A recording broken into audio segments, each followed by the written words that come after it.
Olá, pessoal! Seja bem-vindo a mais um Papo Sem Ruptura, podcast produzido e apresentado pela Neogrid. Aqui é o Gustavo Fioco, mais uma vez com vocês. E hoje a sala está cheia, inclusive com participação internacional, e a gente vai falar disso daqui a pouquinho. Mas no nosso barco aqui do mundo da cadeia de suprimentos, continua aqui com os nossos viajantes de sempre, a nossa amiga Juliana Lanfranc. Fala, Ju, tudo bem? Oi, pessoal, tudo bem? Beleza. Obviamente, César Tessaro, conosco novamente. Fala, Tessaro. E aí, pessoal, tudo certo? Tudo tranquilo. Tava pensando, Tessaro, esses dias que nosso nome é quase igual, cara. O meu é Gustavo César, o seu é César Augusto, né? Então a gente pode participar de uma novela mexicana aí, em breve, né? Nossa, que dupla, hein? Legal. Fábio Futida. Opa, valeu, galera. Bora começar mais um ano aqui. Vamos que vamos. E Carlos Aguiar, Carlão, com notícias para nós aí. Se você quiser, não vamos dar spoiler no começo, vamos deixar pro final. Tudo bem, Carlão? E aí, Fioco? E aí, galera? Feliz 2020. Ah, não, isso aí foi ano passado, peraí. Não, então.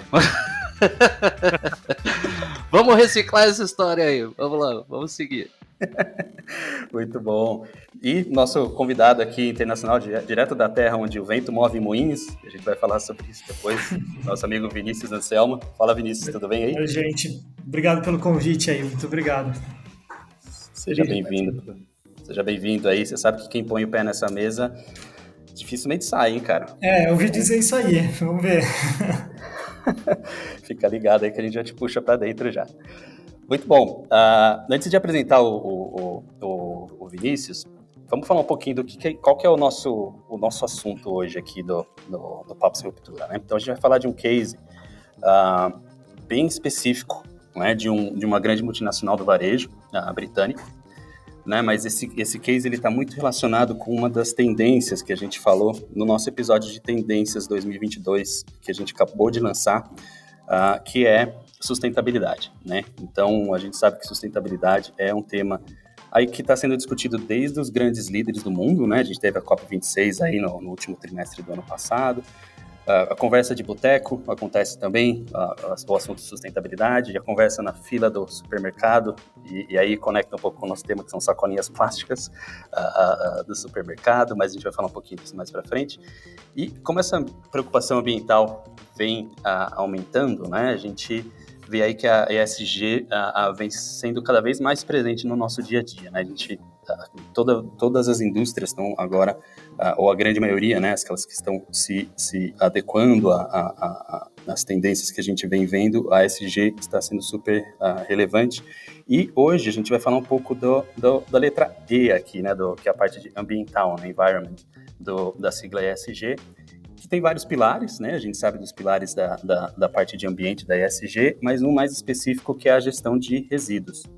Então é isso que a gente vai falar no episódio de hoje, né? Mais especificamente, como eu falei um pouquinho alguns segundos atrás, que é a famosa sacolinha plástica dos supermercados, e não somente as sacolinhas plásticas, mas todo o material plástico que é utilizado hoje em supermercados, tanto nas grandes redes ou nos pequenos mercadinhos aí de esquina, né? Então a gente tem essa realidade do consumo de plástico utilizado dentro dos grandes mercados, né? Então, ok, a gente vai falar desse case dessa grande multinacional britânica, e é por isso que a gente trouxe hoje o Vinícius aqui. Vinícius, aí aproveito para passar a bola para você, o Vinícius Anselmo, para trocar uma ideia e falar um pouquinho de você, cara. Se apresenta pra gente e aí dali a gente já cai destrinchando um pouco o case, se você puder. Beleza. Bom, então eu sou o Vinícius, eu sou casado, tenho 2 filhos, eu sou engenheiro de computação e trabalho na Neogrid agora já tem 11 anos.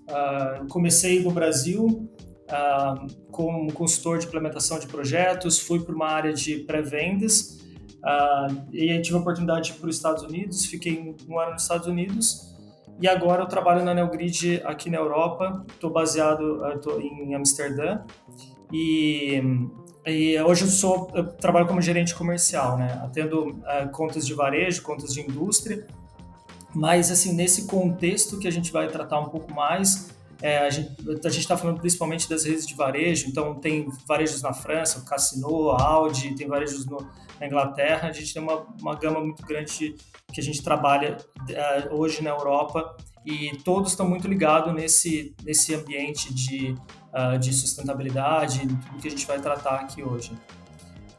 Então, acho que, falando um pouco, resumindo bem assim, um pouco da minha parte, né, o grid de mim, acho que é isso. Legal, e obrigado aí por trazer esses inputs. Você participou bastante desse case, então tenho certeza que vai ajudar a gente a destrinchar o assunto. Então, vamos lá, tentar trazer aqui um pouco para quem está ouvindo a gente qual é o contexto regulatório com relação ao consumo plástico na Inglaterra, né, no Reino Unido. Então, isso, como o Vini comentou, né, já existe uma pressão grande na Europa como um todo, né, para a questão de redução de consumo plástico. E na Inglaterra, especificamente, a gente vê que desde 2015 isso vem sendo bastante atuante, né? Então, a partir de 2015, o governo britânico implementou a exigência de um pagamento de uma taxa de 5 centavos da libra, né? Para cada sacolinha plástica que fosse oferecida, né? Então, o cliente, o consumidor, teria que fazer um pagamento de 5 centavos de libra para cada sacolinha consumida. Isso...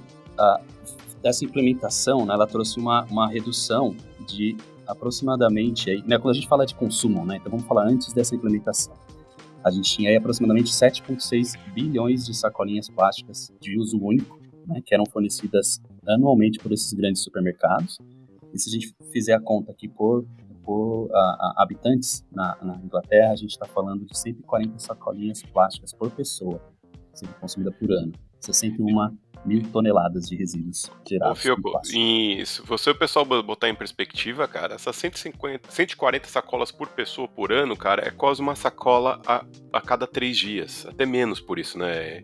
Então imagina só, cara, é sacola pra caramba, cara. Imagina, e o pessoal às vezes com um uso não tão, o descarte não tão responsável, né? Imagina então o volume de saquinhos que vai pra bueiro, vai pra lixo, vai pra, né? Que é descartado de forma que vai atrapalhando e danificando o meio ambiente, né?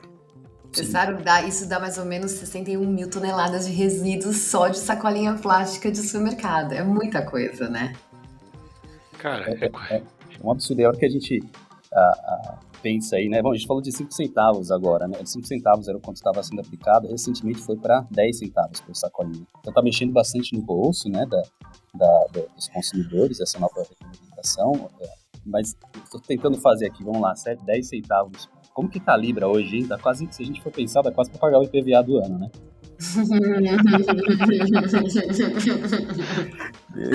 Impressionante. E agora, com essa implementação só dos 5 centavos, né, teve uma redução de 95% no consumo de sacolinhas plásticas. Então, a gente consegue ver o efeito, né, e eles não estão contentes, né? Esse incremento de mais 5 centavos de libras no preço da sacolinha foi implementado agora para trazer esse número ainda mais para baixo, né? E aí a dúvida é para onde vão esses 10 centavos, esses 5 centavos? Parte disso é revertido para ações de caridade, né? De bons usos, de fomento de educação, enfim, outras causas aí. E acho que nos últimos 5 anos da implementação dessa nova regulamentação, a gente está falando de 160 milhões de libras arrecadadas, que tudo isso foi revertido, né? Eu dei a googlada aqui, eu falei assim, 160 milhões de libras para causas nobres, né, cara? Imagina, é dinheiro É muito dinheiro. Caramba, cara. Mesmo nem se converter para real assusta ainda mais, né? Que é 1,2 bi de reais, né? Imagina, eu acho não... Então, isso é uma causa nobre, né? Uma das coisas que eu gosto muito de trabalhar com supply é quando a gente consegue fazer correlações do nosso trabalho, que é ter produto certo, no lugar certo, essas coisas tal, de ter com a questão de ajudar a sociedade, cara. Quando você vê outros impactos dos nossos projetos, dos nossos produtos em outras coisas e com os outros efeitos, cara, isso pra mim é uma das coisas que eu acho mais legal no que eu brinco, que é o mundinho nefasto de supply chain, né, cara? Que é assim, que a gente tem impacto real que a gente faz, esses projetos, né? E isso é uma das coisas, quando a gente caiu esse case, a gente soube foi divulgado, né, esse trabalho, cara, eu falei assim, a gente tem que divulgar isso, que é um trabalho muito legal que foi feito. E só falar um pouco também, a gente falou desse contexto regulamentatório no Reino Unido, né? Mas isso é uma tendência clara em toda a Europa. Se pesquisarem um pouquinho mais sobre o Pacto de Plástico Europeu, né? Que daí tem outros derivados, o Pacto Português de Plástico, todos eles fomentando essa discussão sobre a redução de plástico. Isso já existe desde 2016, eu acho, também na Holanda e na França. Então, é um movimento muito forte e a pressão do consumidor também é muito forte nisso, né? Tanto do governo quanto do consumidor que não quer mais ser responsável por essa geração tão grande de plástico. Então, é uma conscientização de todos. E essa questão cultural, como o Vini falou, que já vem vindo. Eu lembro que na Alemanha, na época que eu fiquei lá, você ia num supermercado, era tão cultural das pessoas andarem com a sua sacola reciclável, né, ou sua sacola de compras mesmo, reutilizável, que uma vez eu tinha esquecido, eu cheguei no supermercado, quando eu cheguei no caixa, eu pedi uma sacola, não tinha nem para comprar. Ela falou assim, nessa rede a gente nem vende sacola. Eu tive que sair com coisas que eu aguentava na mão e o resto eu tive que deixar no caixa. Justamente por isso, assim, eles realmente não querem, né, contribuir para o aumento de resíduos. Isso tem um lado muito bacana, né? A gente falou um lado interessante, né? Esse lado cultural. Eu lembro há alguns anos, quando a gente começou um movimento aqui no Brasil similar de cobrar a sacola, o caos que foi. O caos. Né? É um absurdo, como você está cobrando? Muitas pessoas foram nesse processo, por exemplo, eu acabei aderindo forte esse processo de usar as sacolas. Depois eu participei de processos, né, dentro do varejo, onde a gente desenvolveu outras sacolas e levava até por praticidade, tudo de uso, mas eu vi que isso foi caindo em desuso e as pessoas esqueceram completamente. Hoje, eu quero tanta sacola, você tá cobrando? Não, tanto faz, porque continuam. Qual que é o problema, na minha visão, né? Eles ainda continuam dando uma utilização para esta sacola diferente do propósito real.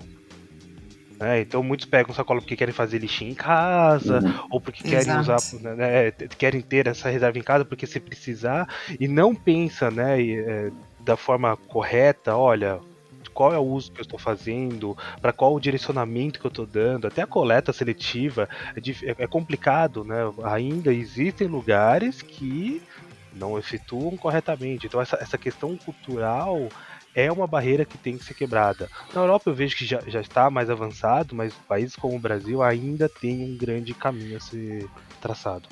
Eu tenho uma dúvida. Peraí. Beleza.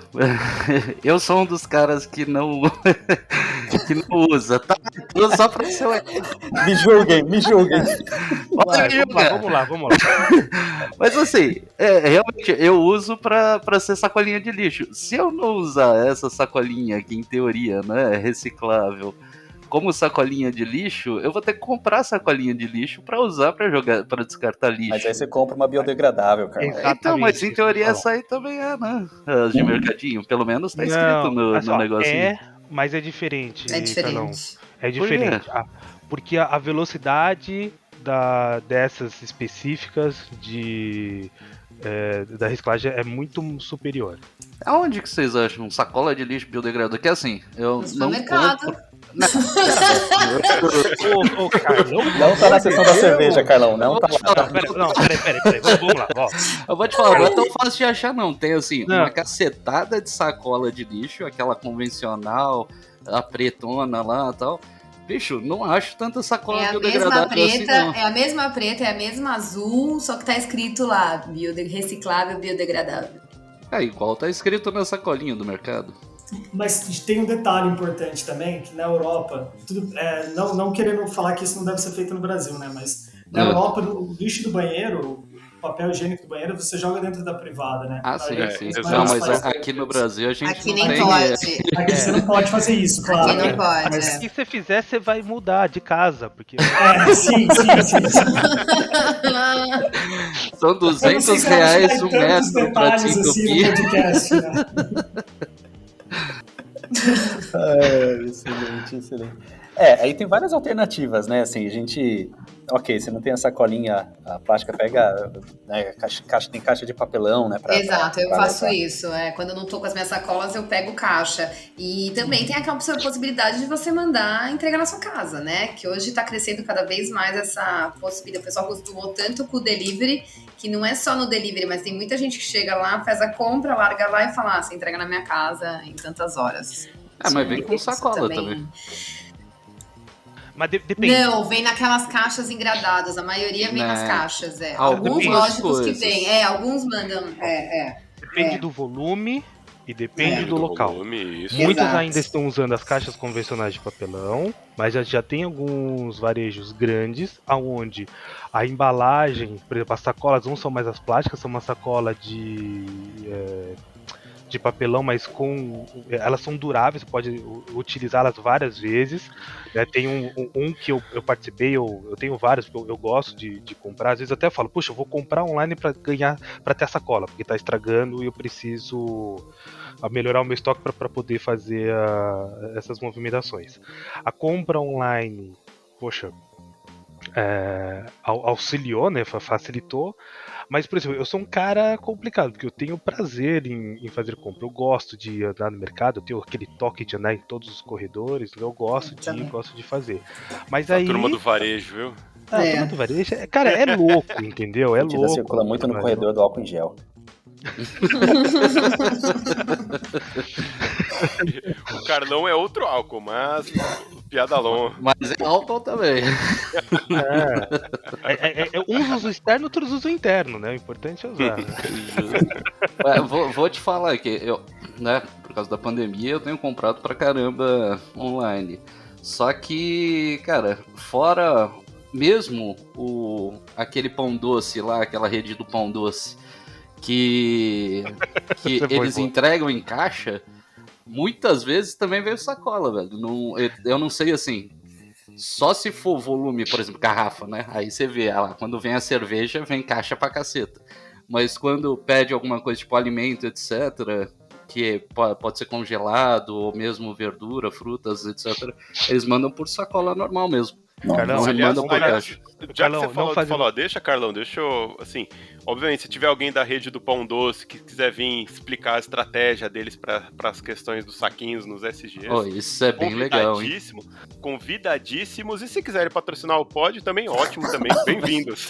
Olha, eu não vou me controlar. Estava faltando o momento Tessaro. Patrocínio. Patrocina nós. Aproveitando o momento Tessaro, Carlão, sim, essa rede tem uma rede concorrente grande também, né, nesse sentido, que eu acho que ele foi o que começou a mudar esse processo. Se você fizer uma compra lá, você vai receber sacolas, mas essas que eu comentei, que são, por exemplo, se você comprar refrigerado, vem numa sacola, ela vem como se fosse uma manta plástica, de segurança. Se você for comprar produto de FLV, ela vem com os cortes para ter respiro. Cara, é super bacana, né? Então eu reitero o convite de Tessaro, se alguém quiser vir aqui comentar, né, explicar um pouco da qualidade e da evolução que tiveram e da visão ambiental, né, que foi um dos grandes fatores para pensar nesse processo, acho que vale muito a pena. Mas sabe, antes da gente entrar no case, assim, sabe um ponto que eu também acho importante, por exemplo, aqui no Brasil, né? Ainda é tudo muito caro. Por exemplo, eu tenho uns saquinhos como se fosse uma telinha. Isso. Que é para você armazenar FLV, né? E na verdade eu tenho porque eu trouxe de fora quando eu fazia as compras lá. E porque lá, por não ter o saquinho plástico. E aqui é muito caro. Outro dia eu vi num supermercado, eu falei, nossa, iguais as minhas, eu vou comprar. Gente, era quase R$50, 3 saquinhos. Aí eu falei, gente, imagina só, pra eu comprar, uma pessoa comprar e ter em casa pra comprar no mínimo, sei lá, 10 FLVs. né? FRVs é o frutas e fruta, vegetais? verdura, exato. E Eu ia detalhes. perguntar, pedir para explicar a sopa de letrinha. É a sopa de letrinha, frutas, verduras e legumes. E detalhe, esse saquinho, se você deixar o produto dentro desse saquinho, ele dura mais na geladeira. Então, ou seja, você ainda estende a durabilidade do produto. Minha filha roubou umas 10 de mim desse daí pra guardar a bonequinha dela. Eu vou ter que... Então, rouba de volta. Principalmente se for de TNT. Se for TNT, então a folhagem dura mais ainda. Ó, hashtag fica a dica. Cultural. Agora vamos criar um momento Dicas da Ju. Dicas da Ju. Meu lado engenheiro de alimentos. Gente, vamos trazer a turma pra realidade aqui. Vamos chamar o Vini pra falar pra gente do case, então, um pouquinho. Mas antes, o Fiuk, só pra fazer um ponto que é assim, engraçado, culturalmente, né? Eu tive a sorte de também já ter ido pra Inglaterra e pra Holanda, né? Eu queria só contextualizar, que engraçado, nos países da Europa continental, pega a Holanda, pega a Alemanha, que eu tinha mais contato, a França, eles eram muito mais conscientes com o uso de saco plástico do que na Inglaterra, cara. Não sei se eu tinha essa percepção, cara. Sim.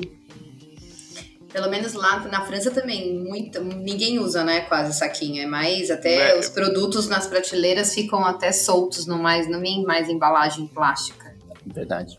Né? Eu ainda vejo um granelzinho ou outro, assim, pra falar a verdade, viu? Mas realmente, na Inglaterra eu tô com pouca referência, mas na Alemanha às vezes aparece um granelzinho ou outro lá de plástico, assim.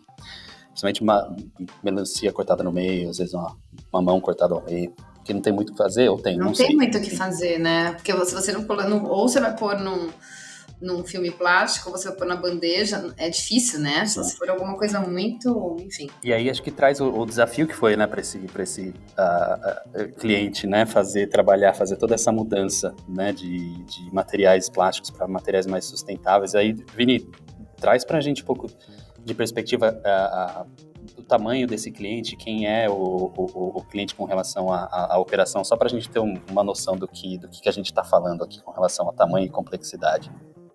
Sim, beleza. O nosso cliente, o cliente que a gente está tratando aqui, ele é principalmente no Reino Unido, né? Reino Unido, Irlanda, alguns países do leste europeu também eles têm atuação.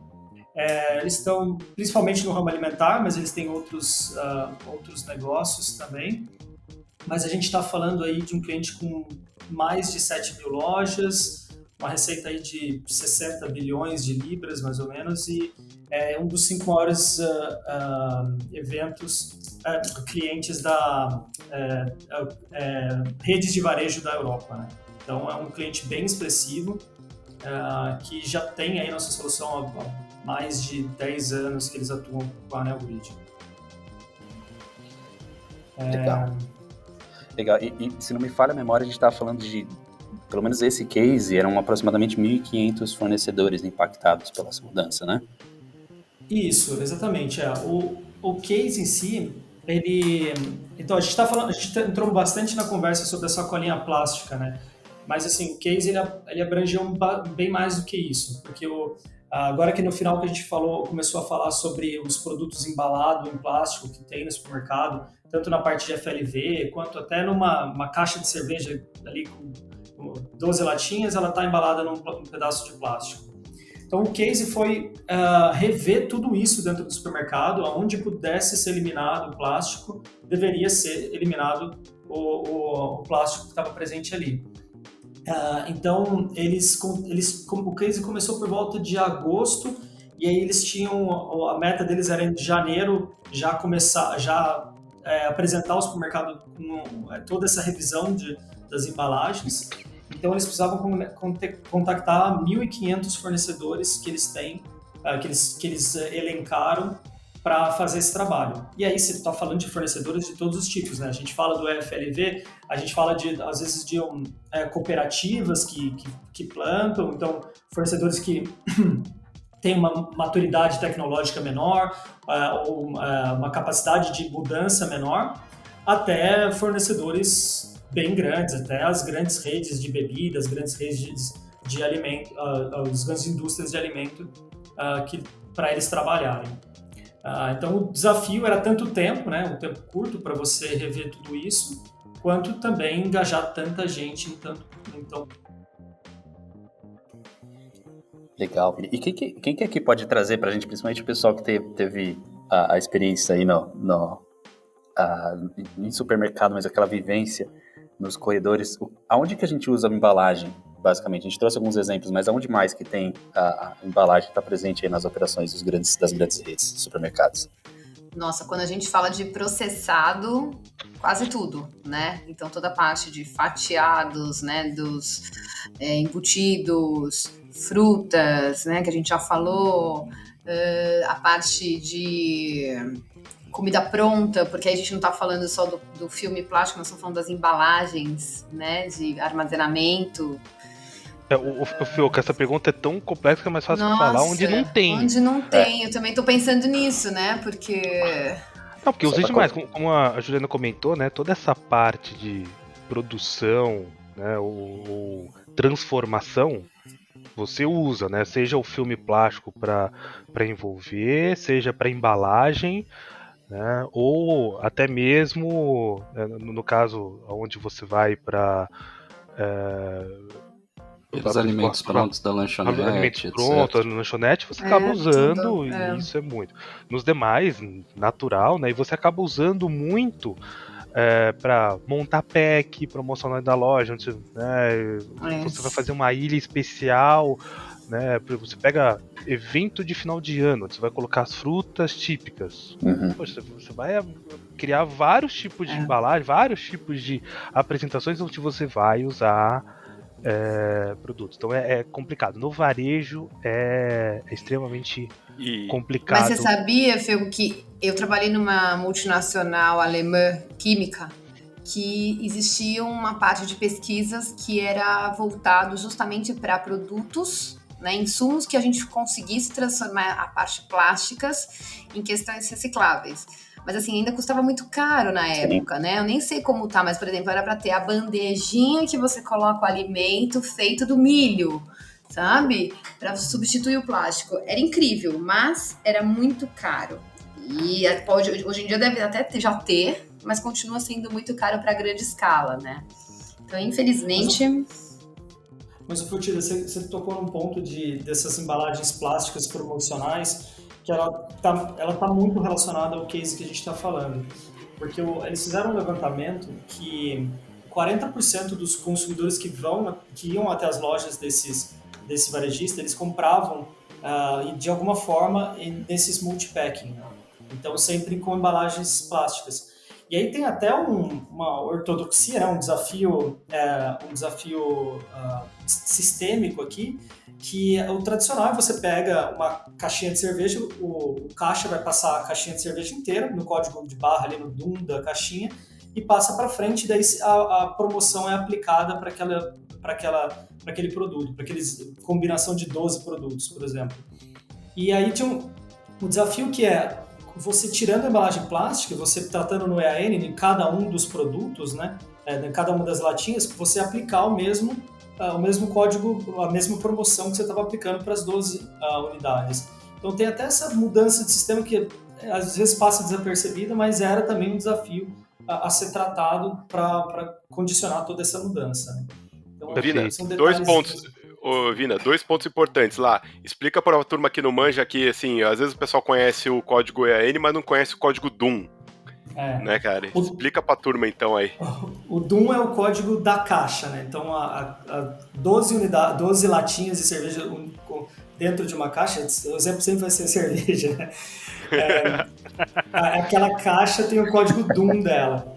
E aí você passa e você vai ter o registro das 12, vai ter o consumo de 12 unidades daquela latinha dentro do supermercado. E o EAN cada uma das latinhas tem um código EAN, que também pode ser usada para compra, para registro da compra.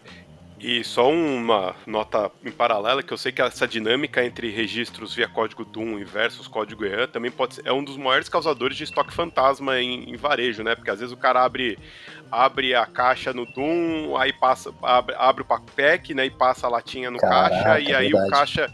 E tem todo esse controle. Eu me lembro que num varejo aqui no Brasil mesmo, uns anos atrás, a gente fez um trabalho de revisão de processo e isso foi chave para a redução de estoque fantasma, cara, porque era uma das coisas, uma dinâmica bem, bem louca, né? Mas isso, só uma nota paralela, né? Mas que é um... Vou falar que esse assunto dá um novo episódio, viu? Porque tem coisa para falar, viu? Eu passei cada apuro que, pelo amor de Deus, viu? Tá, vamos colocar no nosso banco de ideias. Boa. Então, eu queria trazer um pouco desse ponto aí onde a gente usa material plástico dentro dos supermercados, porque quando a gente fala de 1.500 fornecedores, a gente falou bastante da sacolinha plástica no começo ali, para as pessoas não acharem que são 1.500 fornecedores só de sacolinha plástica, né? É super complexa a operação dentro do supermercado, né? E quando a gente estava falando, acho que a gente mencionou padaria, o negócio que me deixava maluco é ver na padaria do supermercado você tem um saco de papel e no meio do saco de papel tem uma faixa de plástico para você ver que tipo de pão que tá dentro. Você fala, não, gente, né? É um componente de plástico ali só para poder, obviamente, mostrar o produto, né? E Fioco, que isso aqui é um exemplo besta, mas assim, para quem vem da logística e da indústria, eu que tem um viés mais de indústria, né? A indústria vai lá, fabricou, encaixotou, colocou no pallet. O que ele faz depois de colocar no pallet? Passa o filme, passa o stretch. Entendeu, cara? Então não é um fornecedor, são todos. Exato. Entendeu? São quase todos que entram nessa jogada. E às vezes usam sem dó, sabe? É sem dó nem piedade, né? Embala aquele trem, vai embalando o pallet, né? Colocando a rodo. Né? Tem tecnologias novas de cinta, que ainda algumas são caras, né, para fazer isso, mas temos que ver alternativas, né? Tem que pensar na cadeia toda, né? Que foi um dos pontos que a gente conversou quando a gente fez o nosso preview de 2022, né? Que é assim, olhar o SD como um todo, né? E isso é uma das coisas que afeta bastante gente.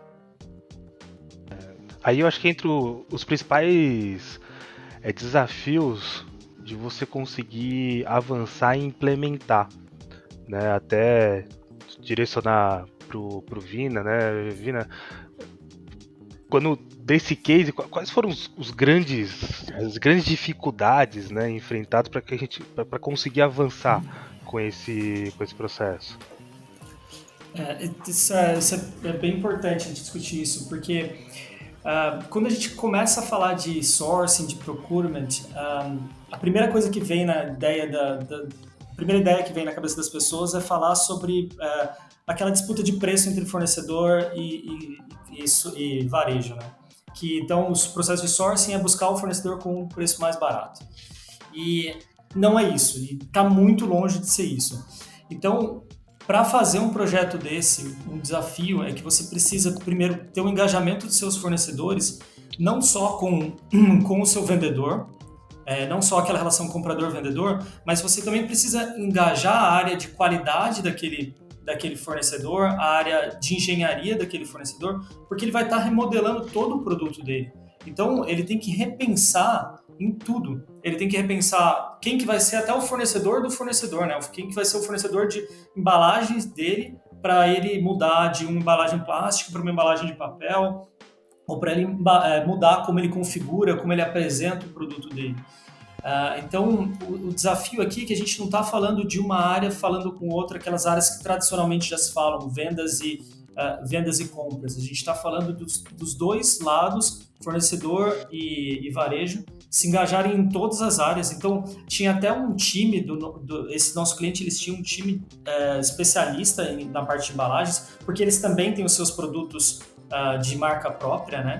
Então, esse time foi designado para ajudar alguns dos fornecedores, esses fornecedores com menos maturidade, a como definir melhor as embalagens dos produtos deles para utilizar menos plásticos mais plásticos recicláveis, então mudar toda essa estrutura deles também, né?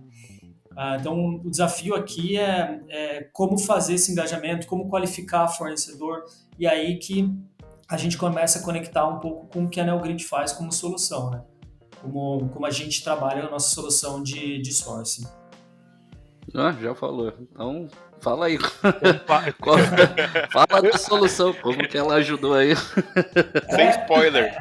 E assim, o sourcing, eu falei um pouco sobre a parte de disputa de preço, né? Então, o básico de uma solução de sourcing é ter uma parte de leilão virtual, ter esse primeiro... seria o básico de uma solução. Mas a solução tem que dar muito mais uma questão de facilitar o processo de compras, de escolha de fornecedor. Ela tem que permitir que o fornecedor, por exemplo, ele coloque as certificações dele em relação... Você citou no começo, Fioco, sobre o ESG, né? e isso envolve temas como sustentabilidade ambiental, como também sustentabilidade social, né? Até se o fornecedor não tem os certificados que ele não está trabalhando com mão de obra escrava, tudo isso o varejo tem que se preocupar, porque o varejo é responsável por isso também, né? na sua cadeia. Todo mundo é responsável por isso na cadeia. Então, a ferramenta dá essa flexibilidade, a flexibilidade no processo, otimiza esse processo e facilita a comunicação. Por exemplo, a gente faz processo de perguntas para o fornecedor, tudo que anexar documentos, que nem eu já comentei. Toda a comunicação é feita através da ferramenta. Então é isso que a gente ajuda dentro do processo, otimiza, reduz o esforço operacional de cada um deles. Eu não ouvi, mas pelo jeito o Vivi também está chorando aqui, né? A gente teve uma participação especial. Fica tranquilo, de vez em quando aí eu viro do Futida, tá tudo certo. Faz parte. Mas Vinícius, eu acho legal, assim, todo mundo, pelo menos... Eu ainda não conheço tanto o sourcing, mas eu sei que a gente pode parametrizar, né? Você pode colocar todos os tipos de documento que você quer receber do fornecedor, não é isso? As perguntas que você quer que ele responda. Isso, e assim, legal que conforme o fornecedor vai colocando, você vai também fazendo o processo de avaliação. Você coloca peso, por exemplo, eu quero que quem tenha certificação A ambiental, ele vai subir no meu critério de qualificação. Então, você vai colocando esse tipo de peso para elencar os seus fornecedores. Aí, até para um processo de decisão de fornecedor, isso é muito interessante, né? Para você escolher o fornecedor, antes de falar de preço, você tem que falar, não, quem que está apto, quem tá habilitado a me atender, né? Então esse tipo de pergunta, de elencar, de colocar peso para as respostas, antes de chegar a uma discussão de preço, é essencial de preço é essencial para uma... Ou seja, já facilita super para a pessoa responsável para fazer a seleção e já ir negociar preço já com quem já está apto para trabalhar, né? Exato. Essa comparação acho que é muito importante. Pelo que você está me falando, Vira, a ferramenta toda na Grid, ela foi ponto crucial para auxílio no gerenciamento para tomada de decisão. Com certeza, exatamente. Vira, tira uma dúvida para mim. Se você cria isso é um evento, né? Isso é um evento. É como se fosse um evento que aí você vai colocar os fornecedores. Como que você repete? Quanto tempo demora para esse processo acontecer? Porque parece bastante coisa que o cara tem que preencher, né? Como que funciona? Você consegue repetir o mesmo evento para não ter que cruzar todas as informações de novo? Dá para reaproveitar? Como é que funciona? Sim. Aliás, fugindo um pouco do case, né? Essa parte de repetir eventos, a gente vê muito na parte de FLV, porque você precisa comprar isso, de novo, frutas, legumes e verduras, né? Você precisa comprar toda semana. Então, o comprador não quer ficar criando um evento toda semana. Então, a ferramenta te permite agendar, falar, olha, eu quero que esse evento se repita toda semana com essa seleção de fornecedores. Isso é disparado para os fornecedores, vamos lá falar assim, agendado, né, na segunda-feira de cada semana, e os fornecedores têm lá os seus 2-3 dias para responder, para colocar a compra na quarta, quinta-feira. Então, já é um processo que automatiza muito a decisão do comprador, a operacionalização do comprador, mas também a decisão do comprador. Aí sim, aí fica mais fácil. E assim, além disso, né, o que a gente tem, a gente usa muito template também, baseado em Excel. Eu sei, às vezes a gente tem um pouco de, mas vai voltar para o Excel? O Excel, ele é assim, você monta o template, você importa na ferramenta e o fornecedor recebe aquilo já totalmente padronizado como deve ser. E quando o fornecedor também faz as respostas deles, ele consegue importar um Excel com as respostas e esse retorno vem muito mais organizado depois para o comprador. Então não é só no Brasil, né, bicho? Que os caras são... Os caras não largam o Excel, né? O Excel, de novo, né? A gente teve essa conversa há um tempão atrás sobre Excel. A Bíblia do Excel. Não tem jeito pra tudo. Que bom que a ferramenta atende, né?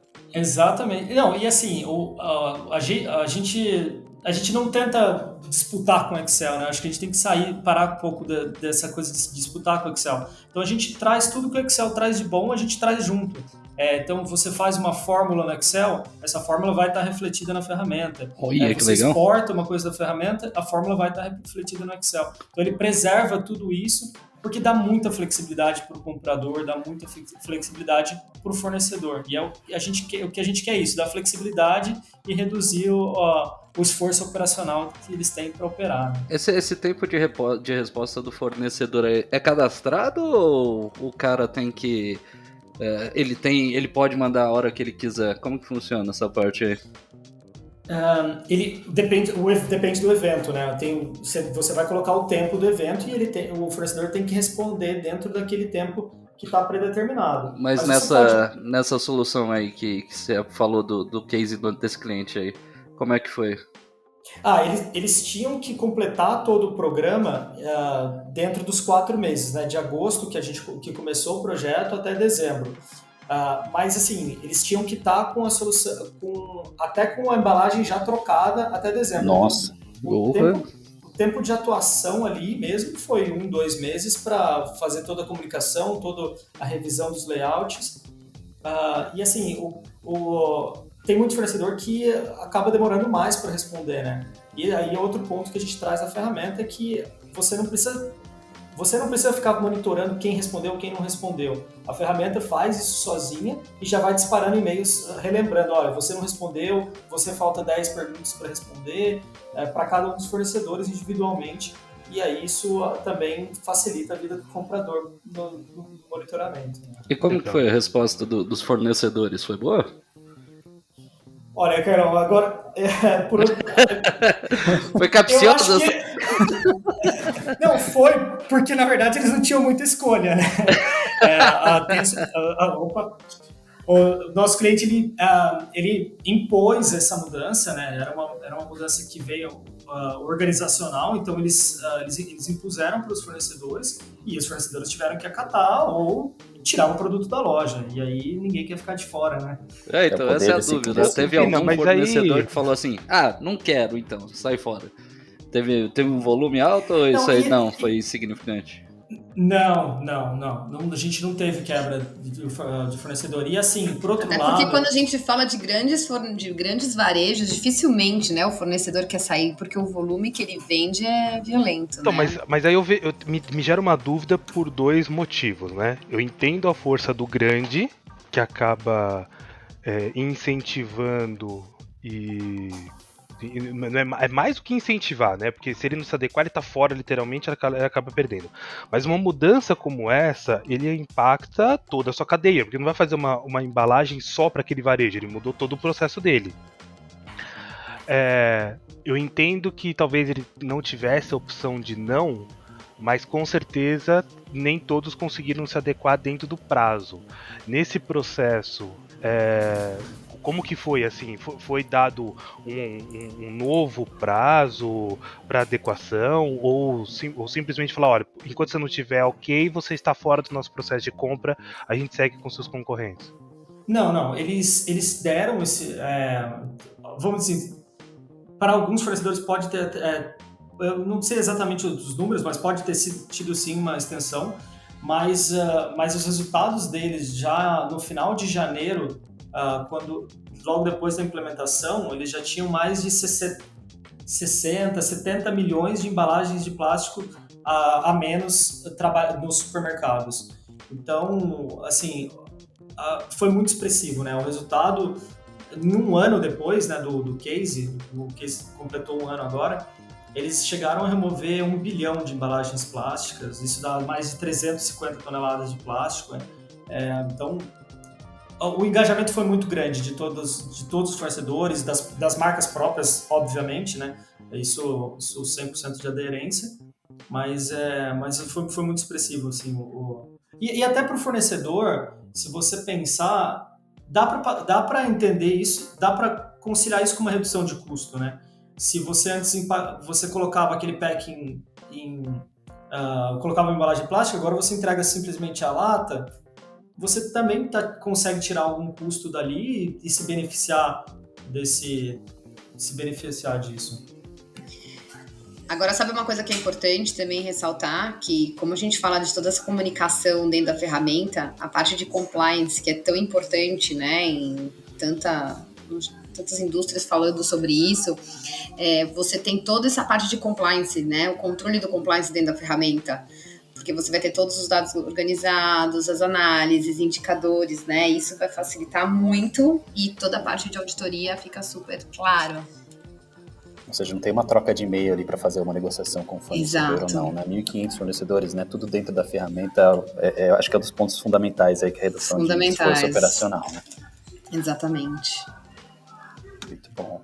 Então a parte da execução do projeto com esse cliente, quando ele começou a trilhar as características dos fornecedores, ele fazia isso dentro de definido o quê? Umas regras, de dados dos produtos que têm que ser fornecidos, os campos de informações que são obrigatórios para aquele fornecedor preencher, né? E o que define validação daquele fornecedor como adequado para os requisitos definidos, né? E o que eu acho que é interessante, porque eu acho que o Carlão tocou no ponto ali de quem aceitou, quem não aceitou, aí o Tessara falou de prazos, né? Não quer dizer que se aquele fornecedor não atendeu aos critérios, ele vai ser automaticamente excluído, mas você consegue identificar exatamente quem é um fornecedor que eventualmente sempre foi um ótimo fornecedor, mas pela mudança ele teve alguma dificuldade, e aí o varejo consegue falar, ok, eu quero continuar contigo, esses são os pontos que você não conseguiu atender, vamos trabalhar para a gente continuar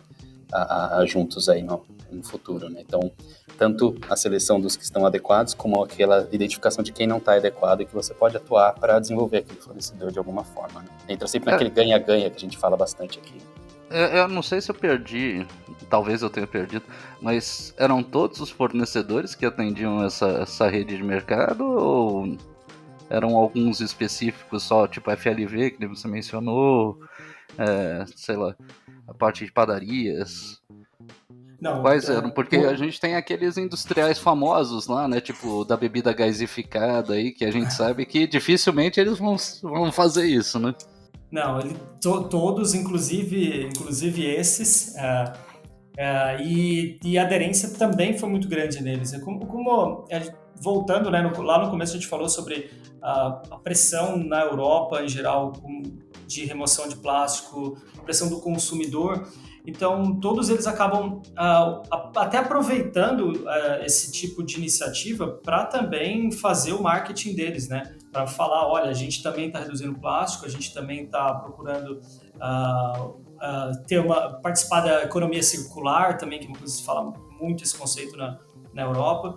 Então teve engajamento de todos os tipos de fornecedores, até das grandes bebidas gasificadas, quanto das cooperativas agrícolas, vamos dizer assim. Cara, que legal, hein? Maneira, né? Aí eu fico com outra dúvida, né? O cara repassou esse tipo de gasto pro consumidor final, porque, né? A gente sabe que algumas coisas você vai lá, vai visualizar a comida saudável. Você sabe que o saudável vai sair sempre mais caro, né? Isso foi repassado pro consumidor final ou eles conseguiram conter o custo? Como é que foi? Você tem ideia disso aí? Olha. Fala aí, Vira, depois eu coloco o meu comentário. Não, eu não tenho dado disso, mas assim, pensando nos multipacking, por exemplo, eu só consigo ver isso como uma redução de custo, né? Porque você tira a embalagem e a lata agora é vendida só a lata. Você não está mudando nenhum... Você está mudando um processo, sim, mas não necessariamente adicionando um custo. Não, o que eu ia falar é o seguinte: não existe almoço grátis. Pode ter tido redução de custo, pode ter sido um monte de coisa. O produto não ficou mais barato. Dificilmente, né? Que muda o processo, né? Se muda o processo, você tem um aumento de custo do processo, do transporte. Aquele plástico servia para alguma coisa, né? Exato. Então, assim, eu participei de bastante processos de alteração de embalagem, de redução de custo. Eu não via isso ser refletido tão explicitamente no preço final para o consumidor. Pelo contrário, né? Você tinha, às vezes... isso acontecia muito aqui, né? Não sei se você vai lembrar, né? Aquele chocolatinho super gostoso que vem na bolachinha. Diminuiu a embalagem do produto e ele continuou o mesmo preço. Né? Então, eu acho que ainda sofremos com isso. Mas, né, olhando na cadeia como um todo, né, quando a gente vê um projeto aqui, outro projeto, e a soma dele traz um resultado absurdo, né? Porque imagina, quanto tempo tem esse case, Vina? Agora completou 2 anos. Perfeito. Qual que é o resultado, né, após 2 anos? Qual que é o balanço que se chega sobre todo esse projeto? Então, em 2020, o resultado que eles tinham era a remoção de 1 bilhão de embalagens plásticas, né, que dá 230 toneladas de plástico. Nossa, é coisa pra caramba. Então, é coisa pra caramba. Já se passou mais um ano, imagina o potencial. E aí começa a se potencializando os ganhos. Porque o primeiro é inicial e depois você entra, né, numa normalidade, busca ainda melhora sobre isso. Então, assim, você começa a ver o quanto, né, projetos como esse incentivam e evoluem a cadeia com esse desenvolvimento em conjunto. Porque também o outro fornecedor começa, mas peraí, ele fez, eu também vou fazer. Né, isso deu certo, eu também vou fazer. O outro varejo, nossa, saiu esse case, eu quero surfar nessa onda. Eu também quero ser um case de sucesso. E aí, isso acaba... E assim, né, se um fornecedor está se adaptando para um grande player, provavelmente ele vai se adaptar, já vai escalar isso indiretamente para outros, né? E acaba se adaptando e vai puxando uma coisa, puxando a outra, né? E aí entra no círculo virtuoso, né? No caso, né? Que vai uma coisa... Quando você tem um grande player que nem esse varejo puxando uma transição desse tipo, a mudança, se eles ficarem convictos e se manterem, não tem como o mercado não seguir junto, né? Ele vai puxar junto o mercado, né?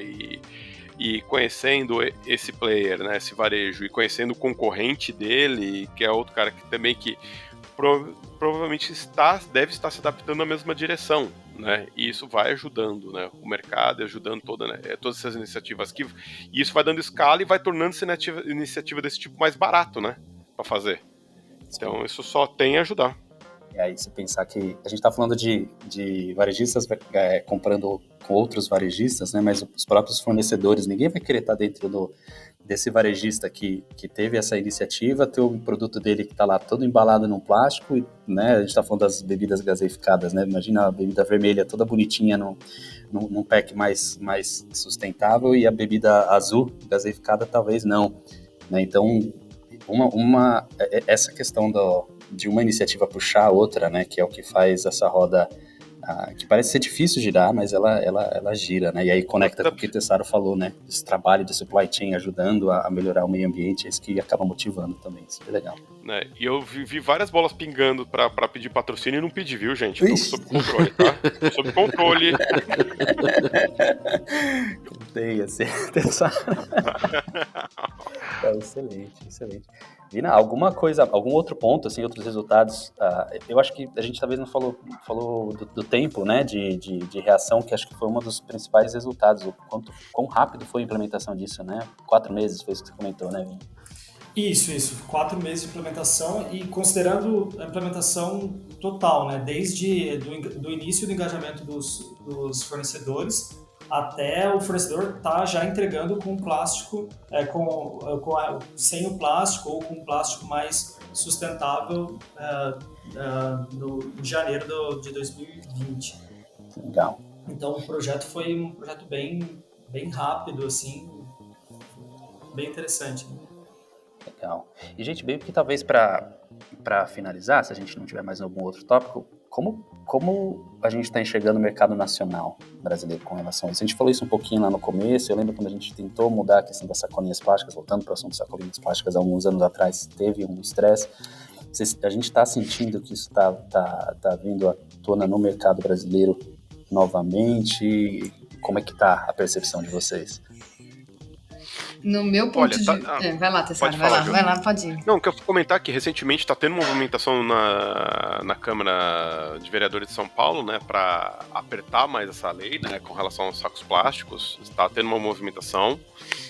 Então, talvez, eu acho que tem forças, tanto políticas, até beirando político-marqueteiro, mas tá tendo pressão pública para se vir algo via político, mas via mercado tá começando a ter pressões, né, para reorganizar isso, né, justamente porque eu acho que depois daquela questão da mudança dos saquinhos plásticos aqui em São Paulo, da cobrança disso daí, teve uma certa acomodação, né, o que o Futido estava mencionando, né, então acho que agora vai ter uma contrapressão para voltar a apertar um pouco mais esse ciclo, né.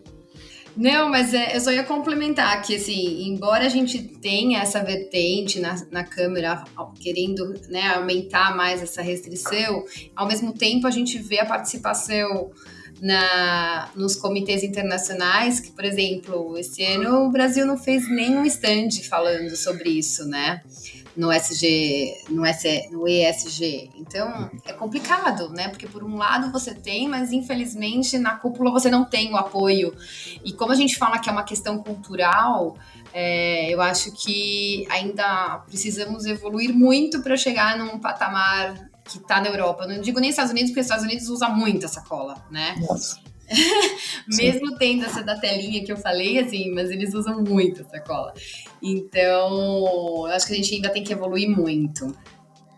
Será que, indo talvez para o ponto que o Carlão tocou um assunto meio mais capcioso uns minutos atrás, mas será que a gente precisa dessas regulamentações para fazer essas implementações? Não tem alguém que pode puxar a fila como indústria, como varejo, que pode falar, opa, vamos eu fazer acredito isso? Que sim, eu acho que sim. Quando os grandes começam, sim, mas é uma educação mesmo.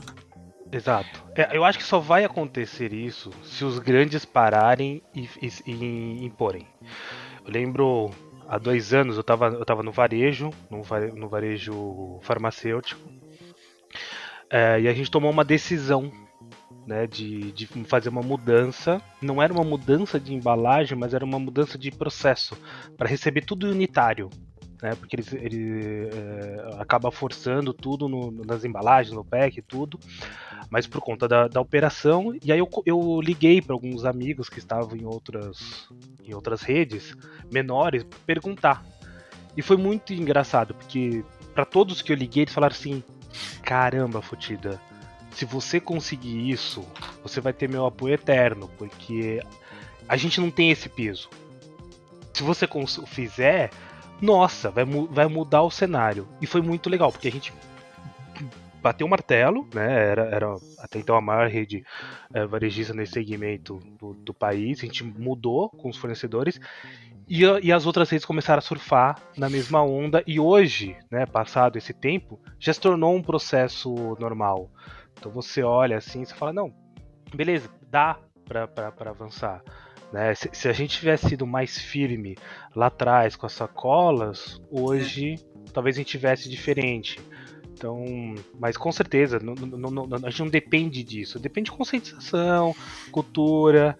É complicado você fazer uma mudança drasticamente sem também apoio, né, do governo e só modismo, né? Você vê, agora falamos da reciclagem. Não, perfeito, tem que falar sobre isso. Eu lembro quando começou a história da coleta seletiva, todo mundo, né, queria ter o lixinho em casa, mas depois juntava tudo num saco preto para colocar no lixeiro. É verdade. Não pode, né? Não adianta nada. Entendeu? É a gestão por inglês ver, né, cara? Não dá, né? Exatamente. Mas assim, eu acho que a indústria também, o varejo principalmente, quando o varejo começa, é muito pesado, né? E a indústria, outro dia eu tava no supermercado e eu aí eu digo de novo, né? Meu lado, o engenheiro de alimentos fala mais alto, eu começo a reparar nas embalagens. E já tem uma indústria grande de alimentos processados que a embalagem, embora seja cartonada, ela tá escrito lá que é biodegradável. Então, porque eles estavam fazendo produtos orgânicos. Era uma linha de orgânicos, então eu achei interessante, falei assim, você vê, sim. tem a pegada orgânica e ao mesmo tempo ele já tá indo pra parte do reciclável. E aí, então, com certeza, daqui a um tempo ele vai ser geral, porque eles não vão a grande escala da embalagem, entendeu? Eles são grandes o suficientes pra mudar tudo. O problema já é que hoje, quem consome orgânico ainda é elitizado. Exato. Enquanto não democratizar, então assim, é um nicho, então, porque é dessa forma, já vem aquela visão que é mais caro, né, que eu vou para outro caminho, então a gente tem que... Não, mas eu quis dizer, Futida, a indústria é uma grande indústria, então se ela começou só com essa linha de orgânico, eu acredito que ela não vai querer gastar a parte do cartonado dela reciclável só nessa, biodegradável só nessa linha. Ela vai querer padronizar para tudo, sabe? Só que ela precisa ter escala. Provavelmente o fornecedor está se estruturando para ter o grande escala. Exatamente, eu complemento essa parte, né? Que tem que ter escala, né? E pra escala tem que ter um início, né? Então, só consegue baratear aumentando o volume. Então, acho que talvez tenha essa questão de adaptação, tem a questão do piloto, aceitabilidade, Sim. né? Então, eu tenho esses testes, né? E eu acredito que esse tipo de iniciativa... aí a opinião minha pode ser até pode ser polêmico, né? Mas eu, assim, claro que um apoio governamental ajuda muito, mas eu acho que o principal driver tem que ser a iniciativa privada para puxar isso, né? Porque a iniciativa pública pode ter interesses momentâneos, né? E você traz pela iniciativa privada, você pode ter outras drivers para poder fazer outros timings, outras tolerâncias, né? E às vezes, se você faz alguma coisa via governamental, você pode trazer um certo desbalanceamento de curto prazo que pode atrapalhar até as situações, né? Como foi o caso com os saquinhos, que eu acho que teve um efeito rebote, né? Aí que o pessoal meio que foi relaxando com o tempo, né? Então isso é uma coisa que eu acho que a gente pode porque assim, a iniciativa privada é muito importante, né? Eu acho que para colocar isso em prática. Vamos esperar colocar 10 centavos por cada sacolinha, né? Tentar começar um pouco antes. Tecnologia está aí para facilitar também o gerenciamento dos fornecedores. A gente acabou de falar um pouco disso e a gente sabe que tem retornos aí também. Tanto mas de aqui imagem, no Brasil já é 10 centavos, né? Aqui não tá mais 5, já tá 10, aqui ninguém reparou. Reparei, sim. Tá 10 centavos. O Carlão. Reparei, sim. Já tá 10 centavos. Exatamente, já tá 10 centavos. E mesmo assim ele pede 50 sacolinhas quando ele vai, tá vendo? Uma pra cada latinha de cerveja. Ai. Muito bom, gente. Bom, acho que bom papo aí, sempre falando aí a gente falou dessa tendência para 2022, né, sustentabilidade, que vem sendo uma pauta aí anual, né, crescendo cada vez mais, e aí a gente está trazendo esse não é o primeiro episódio do ano, é o segundo, né, do nosso ano, já atacando uma das principais tendências para esse ano, então a gente espera aí que vocês tenham aproveitado. A gente tem a nossa sessão Dicas do Carlão aqui, mas antes das Dicas do Carlão, o que acontece, meu amigo? O que está acontecendo com você? Eu falei, né? Um ano novo, então tá na hora de reciclar. Então eu tô indo para uma outra oportunidade agora, então vou abandoná-los. Né? Esse é um momento de despedida para mim. E também um momento de despedidas das Dicas do Carlão, né? Vai agora mudar para as 500 dicas do Tessaro. Mas... Muito bom. Basicamente é isso, gente. Foi muito bom. Foi um ano desafiador aqui, principalmente para o podcast, né? Que a gente conseguiu colocar aí um ritmo diferente dentro desse podcast. Veio convidados maravilhosos e essa mesa fixa agora, que conta com mais pessoas aqui. Óbvio, o pessoal talvez sinta a falta de mais um ex-participante aqui, que também saiu da companhia, né? Saiu da empresa, né? Então o Chaves, eu não sei... Acho que a gente não falou sobre isso, mas ele também não faz mais parte. Ele saiu da empresa entre episódios, cara. Então ele não conseguiu fazer um episódio de despedida, né? Então eu consegui, né? Principalmente que eu tinha isso aqui como uma meta minha, né? E é isso, galera. Eu agradeço muito, agradeço o Fioco, agradeço o Monique, que tá sempre nos bastidores aí, ao Futida, Tessaro, a Ju, E ao Miguel, né, que deu a oportunidade pra gente de montar aqui esse papo sem ruptura, esse programa legal, descontraído e que trouxe muita informação e muito aprendizado para mim, que agora eu vou falar, eu tenho sacolas, tá? Eu tenho 4 sacolas de mercado, mas eu esqueço elas sempre. Por isso que eu compro as sacolinhas. Mas também, outro detalhe, isso só funciona em São Paulo capital. Eu tava no litoral essa semana e não precisa pagar a sacolinha. Então tem que expandir isso aí. Aí já tá embutido no preço, Carlão. Aí você não... Dependendo do mercado que você vai, também é de grátis. É de grátis porque já tá embutido no preço. Mas beleza, vamos lá. Para finalizar minha participação, o último Dicas do Carlão, a gente vai... Vamos ver, esse espaço aqui ele é um espaço para indicações de filmes, livros ou qualquer conteúdo que você queira comentar, oferecer aí para os ouvintes relacionado com o tema de hoje.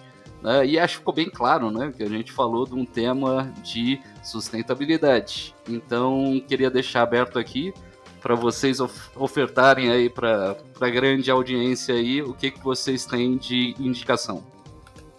Pô, Carlão, antes só, né, fazer um complemento, acho que agradecer por todo esse apoio que você teve em todos os podcasts. A gente chegou onde está graças a todo o seu esforço. Mas precisamos reciclar, né? Então vamos lá, vamos ter vias novas. Eu acho que é legal.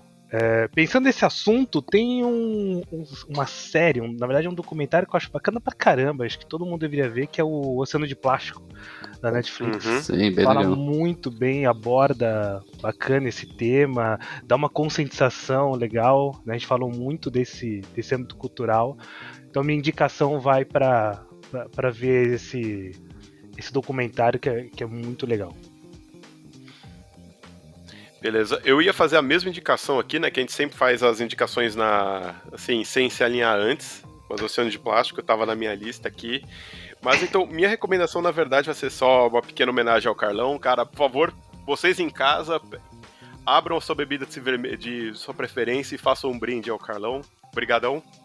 Opa, aí sim, hein? Mas não pode ser a vermelha gaseificada, tem que ter um pouco de álcool dentro.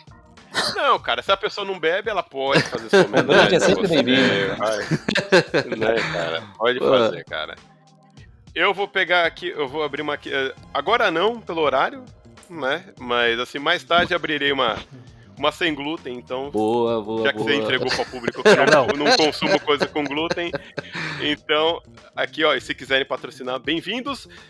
Né, em tua homenagem, cara, muito obrigado aí pela ponte que você fez com o Pod e também na parte de produtos internas. E assim, fica aqui o tapete. Vou deixar a chave aqui da casa aqui debaixo do tapete. Quando você quiser, você sabe, é só bater na porta. Valeu, Tessaro, obrigado. Carlão, complementando o Tessaro, imagina o nosso amigo Maurício escutando esse podcast, querendo fazer o brinde com aquele chazinho de camomila. Ah, verdade. O chá. Ou tererê, né? Ou tererê. Então, pô, não dá, né? Nossos amigos de Porto Alegre, do escritório lá, vão, por favor, peguem seu chimarrão e brindem o Carlão, sem rimas estúpidas, mas tudo bem. E aí, Vina, você também tem que passar alguma indicação aí? Tem alguma indicação para passar para nós? Eu acho que eu recomendo, assim, não um livro ou uma série, nada específico, mas para as pessoas se informarem sobre economia circular. Eu acho que, cara, é um tema que a gente vê muito falar isso na Europa. Todo esse conceito de ESG está sempre voltando para a parte de economia circular, como os governos e empresas estão se organizando para isso. Eu queria, daí, agora pensei rapidinho aqui no Don't Look Up, né, no filme que está fazendo aí na Netflix, tanto comentário, mas um ponto específico, que ele tem algumas transições de imagens que eles mostram umas partes, por exemplo, sei lá, hipopótamos e natureza, e depois cortam para um cara carregando o caminhão de lixo, ou para um lugar cheio de plástico. E isso também é um pouquinho de Don't Look Up, né? A gente esquece que a gente está acabando com o planeta também dessa forma. E então a gente não presta tanta atenção. E por último, o Sourcing Daniel Grid, né? Que foi que possibilitou todo o case e a minha participação aqui. Boa! Então, acho que esse eu também recomendo para todos que estão ouvindo. Excelente. Vamos lá, Ju?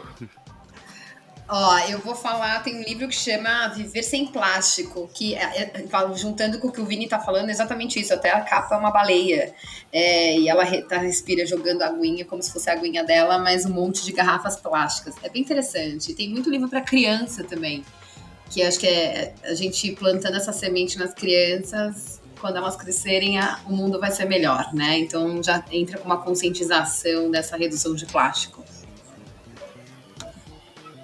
Essa é a minha indicação. Boa. E aí, Fioco?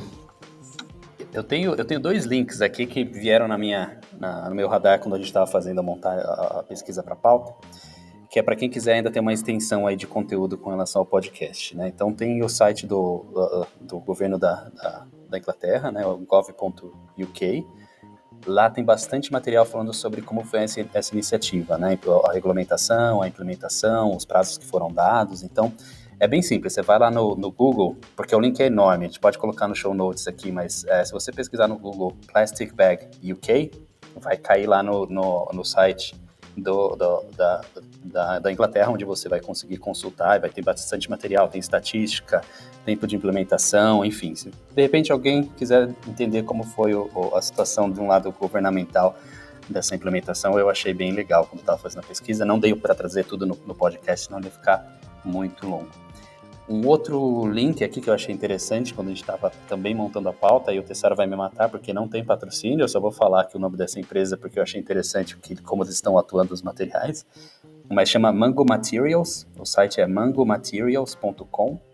É uma empresa que está trazendo bastante solução voltada para materiais que podem substituir o plástico, né? Minha esposa, assim como a Ju também está dentro da área de alimentos, quando eu falei que a gente ia fazer um trabalho um podcast sobre embalagens dentro dos supermercados, ela falou, dá uma olhada nesse site, tem bastante informação. Então a empresa, ela atua com alternativas ao plástico, e lá tem bastante material também, eles têm um blog bem interessante, então uma extensão aí do podcast para quem quiser conhecer. Então mangomaterials.com, tá lá, tem bastante informação. E por último, queria só deixar também o meu agradecimento aqui tanto para o Carlão como para o Chaves, que o Chabão também, que não está aqui no podcast hoje, mas como o Tessaro falou, entre os podcasts ele também partiu aí para novos desafios. Mas o meu agradecimento pessoal aqui, que estou com vocês no Papo Sem Ruptura desde o começo do podcast mesmo, né? E o Carlão e Chaves foram os primeiros a entrarem aí, foi o primeiro podcast que a gente teve sobre cadeia de suprimentos 4.0, os dois foram lá vestindo a camiseta, uma faquinha na mão, no meio da floresta, e a sunga, e enfrentaram os leões para manter esse podcast vivo. Agora eu tô com uma visão horrenda. Essa parte da sunga foi desnecessária. Pô, Fioco, você acabou com a imagem, agora ferrou. Tava pensando que era o Rambo, né, bicho? Graças a Deus, virou Borá, graças a né? Deus, o podcast não é visual. Graças a Deus. Mas fica aí, Carlão, Chabeira também te ouvindo, obrigado aí pela parceria aí durante esses anos aí, quase 2 anos que a gente tá com o podcast no ar. Verdade, com certeza, Chabeira tá... Ele, cara. A gente dá um jeito de roubar ele, roubar um tempo dele pra gravar um pedacinho. Vamos ver. O Chabeira tá no outro lado do mundo ouvindo a gente. Tá vivo, hein? O Chaves tá vivo, hein? Não tá morrendo. Tá vivo, tá ouvindo, é ouvinte, eu vou continuar como ouvinte, obviamente. Mas antes, vou dar as minhas indicações aqui, obviamente. Eu não vou manter só relacionado com o plástico, né? Porque existe uma vertente, né? Que o pessoal tem que dar uma estudada aí, é o Green Supply Chain, né? O supply chain voltado exatamente para a questão de sustentabilidade, né? Então é uma vertente que já existe faz um tempinho, mas acho que no Brasil aqui a atuação de algumas empresas ainda está muito baixa, né? A gente vê que os governos forçando lá fora, toda essa parte que a gente comentou aqui, deu uma impulsionada. É óbvio que a gente vai ter que esperar um governo que se preocupe a mais com isso, né? Mas quanto a indicações, vamos falar assim, tem um que eu achei que vocês iam falar, que é de 2016, que é o Plastic China, que conta a história, né? Conhecendo a China, o maior produtor de lixo, né? Esse documentário chegou até eu não sei se concorreu ou se ganhou o Oscar, não lembro agora. Mas foi um documentário muito famoso na época. Eu até achei que vocês iam comentar sobre eles. Eu tinha deixado aqui o Oceano também, o Oceano de Plástico. Mas, aproveitando, vamos deixar isso aí, uma outra indicação que é antiga, é o Plastic China. E aí, né, relacionado com a parte de sustentabilidade, tem um livro que, eu não sei quem tem ido para há um tempo atrás, vai lá para 2018, 2019, quando você ia para o aeroporto, você passava na frente das livrarias, você via um livro de um vovozinho com uma prancha de surf escrito Lições de um Empresário Rebelde, que é o livro do Ivan Chouinard, tá, que é o empresário, o proprietário da Patagônia, uma empresa lá da Califórnia, tá, que ele fundou uma empresa, e nesse livro conta essa história aí, que ele fundou uma empresa que converte lá 1%, juntou um monte de empresa, né, que converte 1% da rentabilidade das empresas para doação para meio ambiente mesmo, para organizações ambientais. Então, esse livro era Lições de um Empresário Rebelde.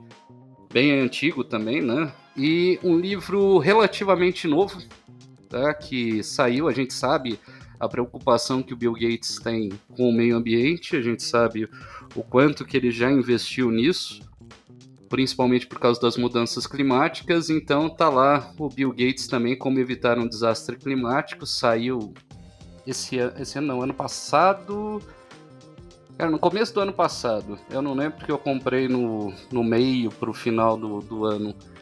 Então esse livro também é legal. Também fala muito sobre o lixo, né? Sobre como que as empresas podem trabalhar com a parte da sustentabilidade, de trabalhar com esse green supply principalmente.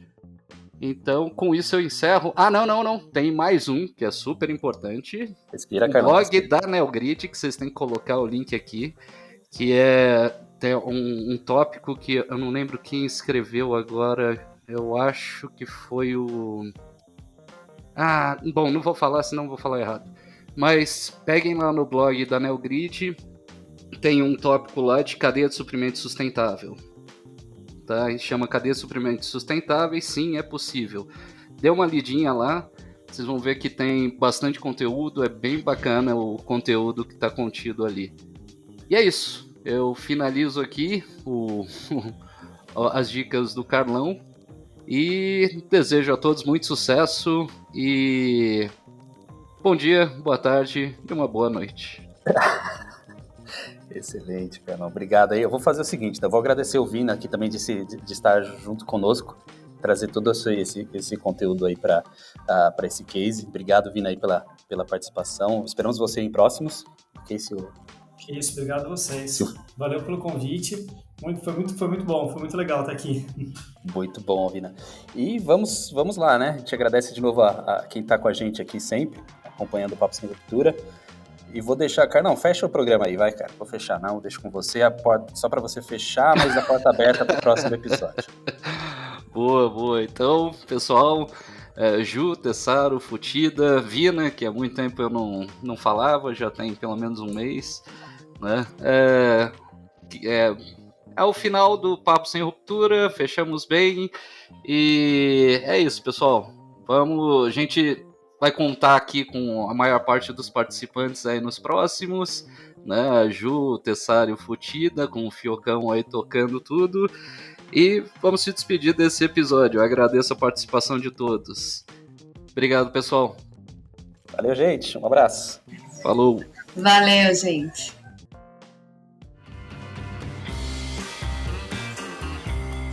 O Papo Sem Ruptura está disponível nas principais plataformas de podcast, como Spotify, Apple Podcast, Google Podcast, SoundCloud, entre outros. Escolha sua plataforma preferida e se inscreva para receber as notificações dos próximos episódios.